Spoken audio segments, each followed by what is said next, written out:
Hai, Assalamualaikum dan selamat sejahtera. Kembali awak semua bersama saya, Cikgu Umi. Di hari ini kita akan sambung kepada topik yang ketiga, iaitu bab pertama berkaitan dengan seni ragam hias. Topik yang ketiga ialah kita masuk kepada seni ragam hias alat domestik.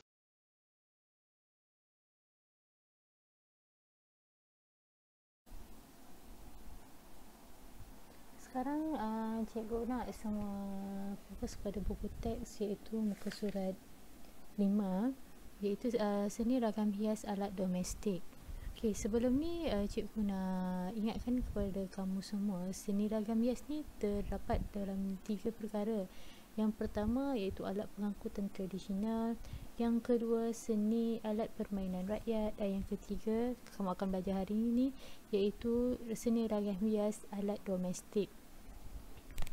Okey, tengok kepada skrin yang saya paparkan. Alat domestik biasanya berkaitan dengan keperluan harian, terutama jenis rumah. Alat-alat seperti rehal, kukuran, acuan putu, jebak puyuh, bakul dan nyiru ialah alat domestik tradisional yang mempunyai seni ragam hias tertentu. Okay, bila kita merujuk kepada alat domestik ni, ialah merujuk kepada keperluan harian, terutamanya di rumah.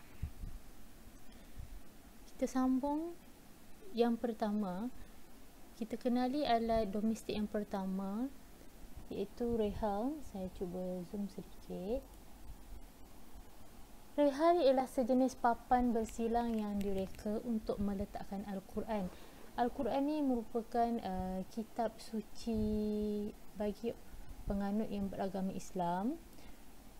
Rehal ni biasanya pada zaman dahulu, rehal ni dibuat menggunakan kayu, kemudian kayu tersebut diukir menggunakan motif flora. Okay, diingatkan bila berpandukan agama Islam, memang kita gunakan motif flora, geometri dan juga kaligrafi. Rehal mempunyai ukiran dan seni ragam hias dengan motif tertentu. Kalau kita tengok dalam buku teks di sini, seni ragam hias yang biasa digunakan ialah motif flora, geometri dan kaligrafi. Saya ulang balik. Okay, cuba tengok di sebelah kanan.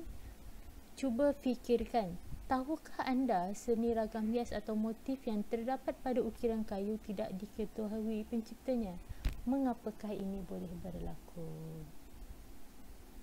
Jadi, fikirlah. Kamu fikir dan cuba cari jawapan. Okay, seterusnya kita rujuk kepada kukuran. Cikgu akan bagi contoh dua perkara dan dua contoh lah. Okey, tengok yang kedua. Kukuran ialah sejenis alat yang mempunyai mata bergerigi. Kegunaannya untuk mengukur, menggeruk dan mengikis isi kelapa. Seni ragam hias alat ini terdapat pada bahagian badan yang bermotifkan flora dan fauna serta awan larat. Bentuk ukiran kukuran ini berbeza satu tempat dengan tempat yang lain. Jadi dia punya bentuknya berbeza. Okay, nanti kita akan lihat contoh-contoh tersebut. Slide seterusnya awak akan lihat contoh-contoh rehal dan juga kukuran.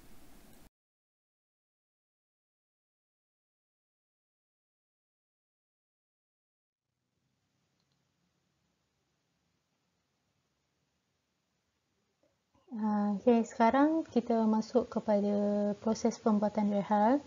Saya nak awak tengok betul-betul pembuatan rehal ni merupakan seorang ahli guru yang terkenal. Bagaimana cara menghasilkannya, motif-motif yang terdapat di dalam rehal tersebut. Okay, tengok dengan teliti.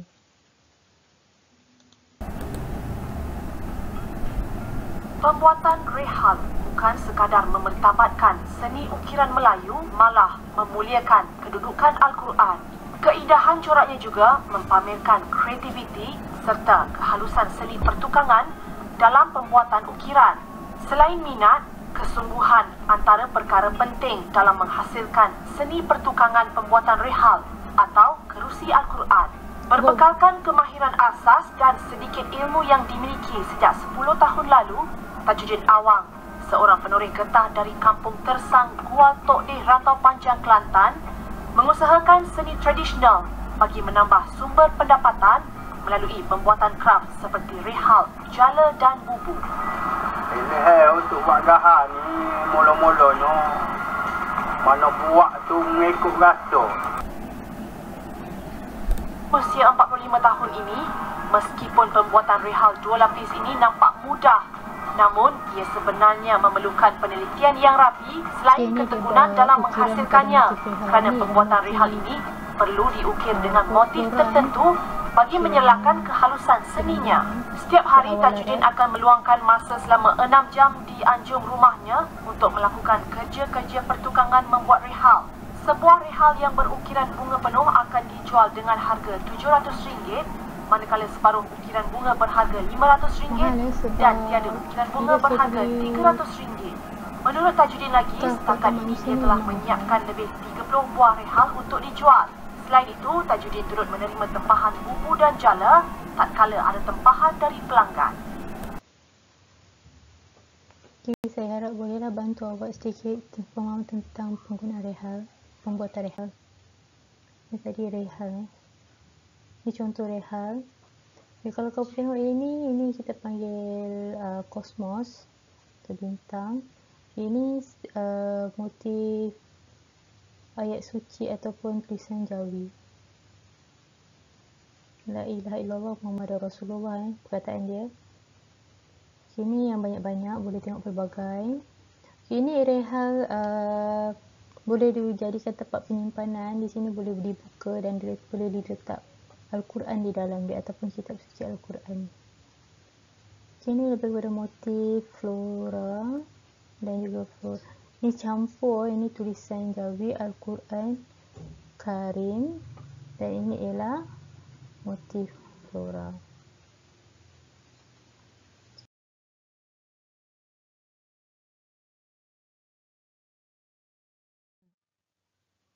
Seterusnya tengok contoh untuk kukuran, iaitu contoh adat domestik yang kedua, kukuran.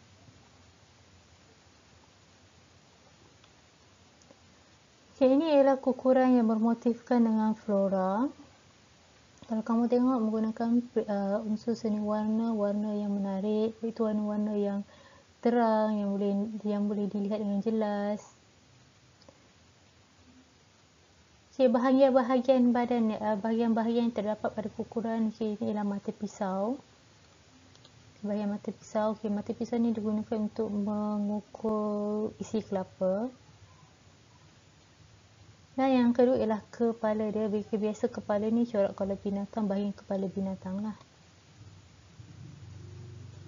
Yang ketiga ialah tempat duduk. Okey, kalau kamu lihat pada gambar di atas ni, gambar adik comel ni, okey, ni cara duduk untuk kukur.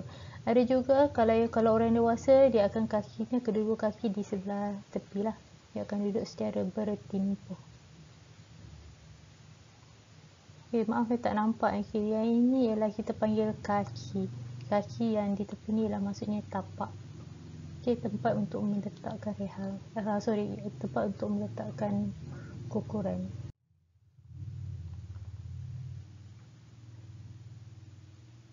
Okay, seterusnya ini ialah contoh motif-motif jenis-jenis kukuran tradisional. Okay, yang gambar di atas ni kukuran menggunakan motif flora. Ya, ini ialah motif fauna. Saya tengok macam cicak pun ada. Okay, ini pun motif. Kalau tepi ni lebih pada motif flora. Okay, ini jelas ini motif fauna, iaitu gambar buaya. Dicampur kalau tu ini ialah motif fauna, yang ini badan ni ialah motif flora. Yang tepi ni ialah geometri. Okay, sambungan kepada yang ketiga. Okay, kita masuk yang ketiga, acuan putu. Baiklah, seterusnya kita lihat kepada contoh yang ketiga, iaitu acuan putu. Awak boleh turunkan suara. Acuan putu ialah alat untuk membuat kuih putu kacang.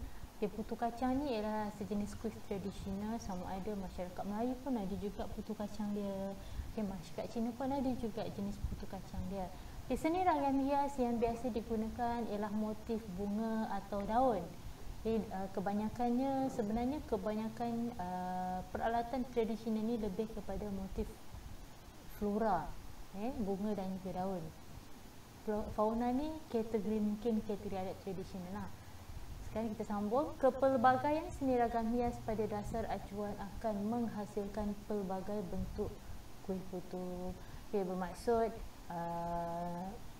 sekiranya acuan tu banyak jenis, jadi banyaklah dia punya contoh atau hasil dia.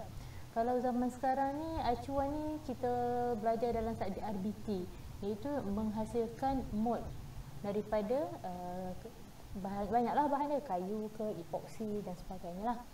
Okey, kita lihat kepada tajuk yang keempat, jenis yang keempat, iaitu jebak puyuh. Okey, jebak puyuh ialah alat yang digunakan untuk memerangkap burung puyuh.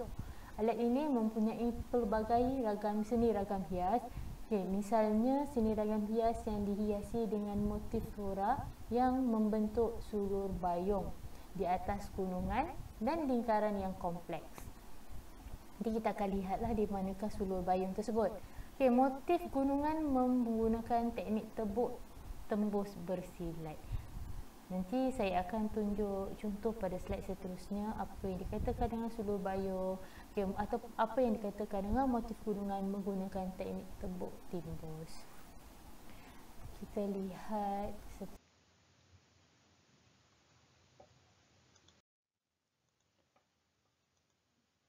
okay, seterusnya awak lihat kepada jenis-jenis gambar acuan putu berbalik kepada yang ketiga tadi. Okay, acuan putu.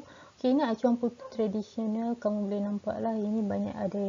Kalau tengok contoh di sini, ini fauna bentuk, ini ialah flora, dan ini fauna nampak macam itik pulang petang, itu ialah motif yang sangat glamour.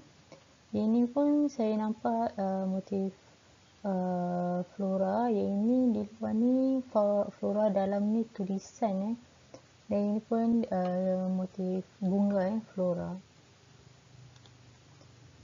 Ini ialah ini memang acuan lama kalau kamu tengok pun bentuk dia mudah simple, tapi dalam tu dia ada bentuk ukiran bunga. Ini memang saya dapat gambar dia kata inilah koleksi khazanah. Khazanah maksud benda yang lama lah disimpan. Ini ialah contoh kuih putu.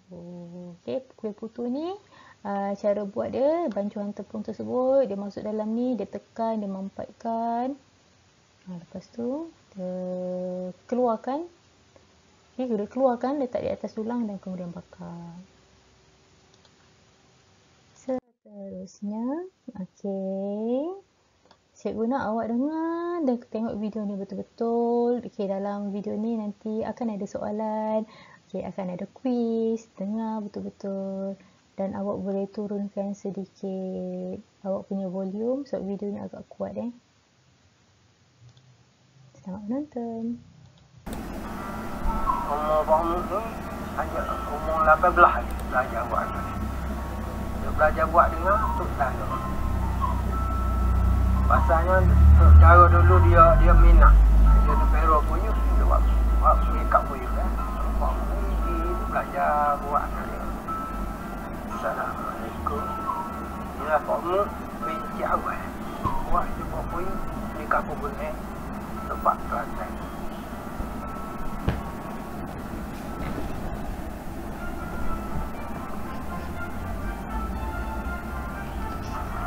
Umur kamu 74.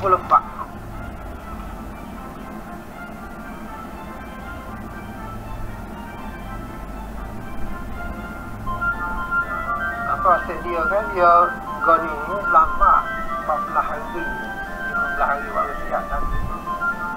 Tu kalau ajar bodoh 1 bulan tak siap. Nilai ni ada, salah ni ada, bodoh-bodoh hari kan mengajar sini, ajar lagi. Tapi banyak orang bodoh you lah yang belajar.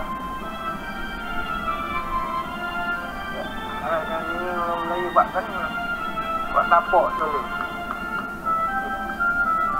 Pas siap tapak ni kan, tapak itu bermaksud tapak. Banyak sekarang ni yang kena buat ni. Akar ribu, pokok ribu-ribu.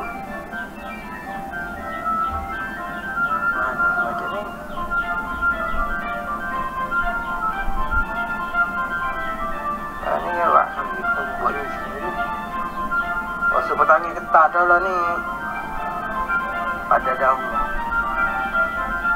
Bulan baru ikat selai belum. Dia dah selai belum ke apa? Baru boleh ni. Ini apa?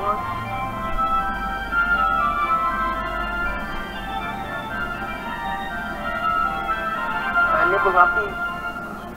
Sekarang ni bunga api. Ini cipaka.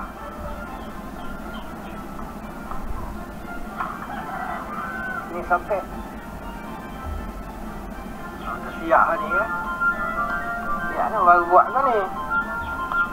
Buat pagar ni. Buat dia ikan apa.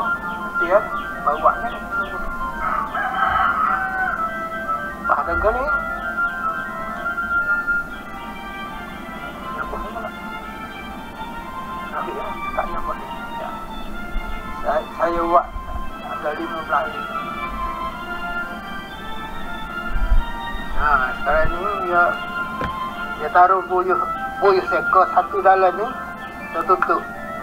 Taruh sini. Baru kita tak tahan. Dia kata kita ingat duduk di tepi badai gitu. Hutan ni mari lawan ni dia tepuk kan ni. Lawe-lawe tu maksudnya lawan lah. Jatuhnya kampung dekat ni. Puyuh jantan betina dia akan berlawan. Pasal jangan pula. Puyuh buat bukan ada hati. Lawan sini ni kok. Laki-laki handphone dah tak lawan. Tapi orang kalau malah kerja ni lagi jangan tepuk puyuh.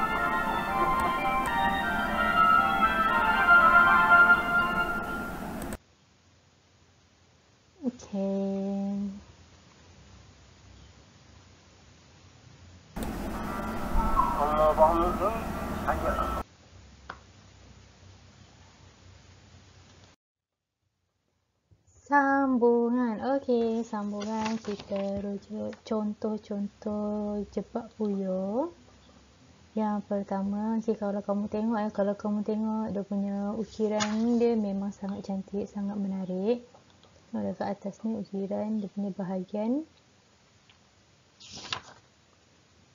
Okey, bahagian kepala dia.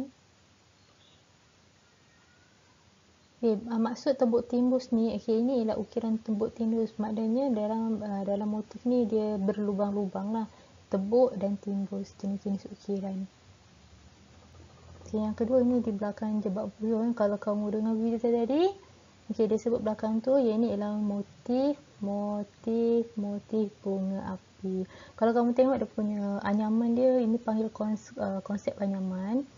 Seni anyaman dia memang sangat cantik, teliti, halus dan memang sebab itu harga dia mahal. Sebab dia punya kualiti dia memang sangat memuaskan. Tadi berapa ribu dia dah cakap, berapa belas ribu yang dia dah hasilkan dan berapa tahun dia dah buat. Seterusnya yang ketiga, inilah yang nampak dengan jelas ni tembok timbus. Ni semua ukiran tembok timbus.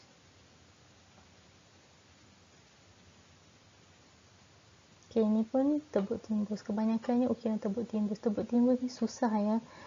Anak murid susah sebut tembok timbus ni. Dia menggunakan kemahiran yang tinggi. Saya memang ada ambil ukiran kayu dulu. Risiko tembok timbus ni kalau kita tak mahir, dia mudah patah. Seterusnya. Yang terakhir kita masuk kepada tokoh-tokoh. Semua tengok slide dengan penuh konsentrasi. Terdapat beberapa orang tokoh kraft yang menggunakan seni ragam hias dalam penghasilan produk mereka. Mereka menerapkan seni ragam hias ni bagi mengekalkan identiti dan memertabatkan warisan bangsa.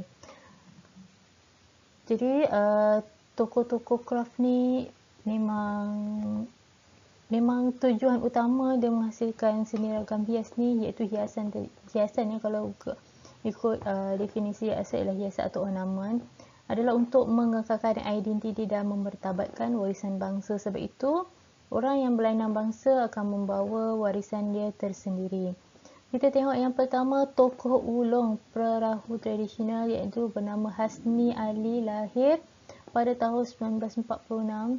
Terus terang saya cakap, kebanyakan proses pembuatan barang craft ni adalah kebanyakan di negeri pantai timur. Dia tengok dia punya apa craft dia. Okay, kalau untuk tingkatan 2 ni kita lebih kepada yang apa dalam buku teks lah, tapi kalau ikutkan banyak. Okay, kita sambung. Mewarisi kemahiran daripada ayahnya, menghasilkan pelbagai jenis perahu seperti perahu sekoci, perahu payang dan juga perahu golek. Perahu buatannya kaya dengan nilai-nilai tradisional Melayu. Dan seterusnya, adik guru wau tradisional yang bernama Syafi'i bin Yusof, lahir pada tahun 1947 di negeri Kelantan, meminati bidang kraft wau sejak kecil dan mendapat sokongan keluarganya. Keunikan hasil pembuatannya ialah badan wau berbentuk bulat dan seimbang.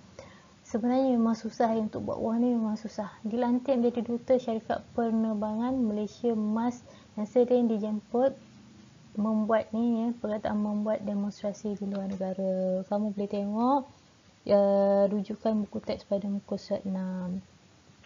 Okey, kenapa mereka dipanggil adik guru? Okay, sebenarnya kebanyakan tukang kalau menghasilkan menggunakan alatan yang agak, saya cakap contoh ni lah, pisau ukir yang betul yang memerlukan ketuk apa semua, kita panggil tukang. Okay, tukang. Manakala kalau pembuat barang tradisional seperti wau ni kita panggil adik guru.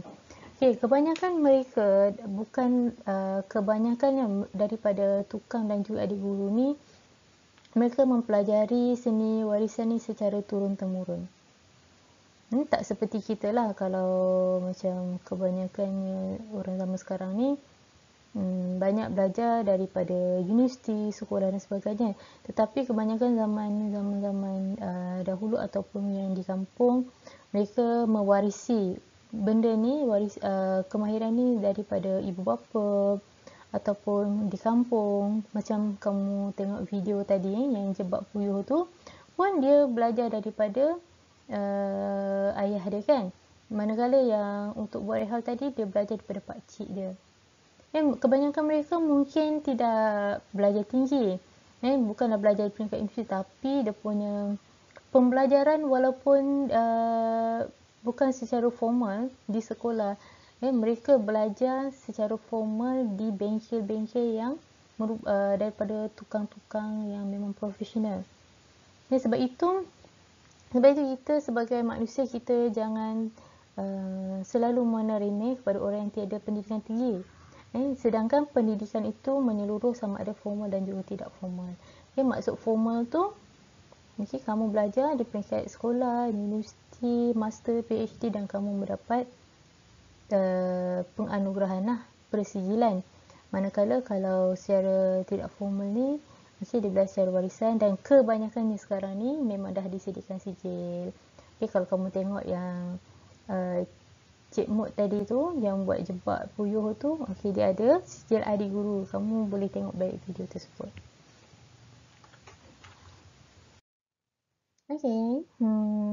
Sudah habis untuk kita punya pembelajaran bagi bab 1, iaitu seni ragang hias daripada alat pengangkutan tradisional, alat permainan dan juga alat domestik.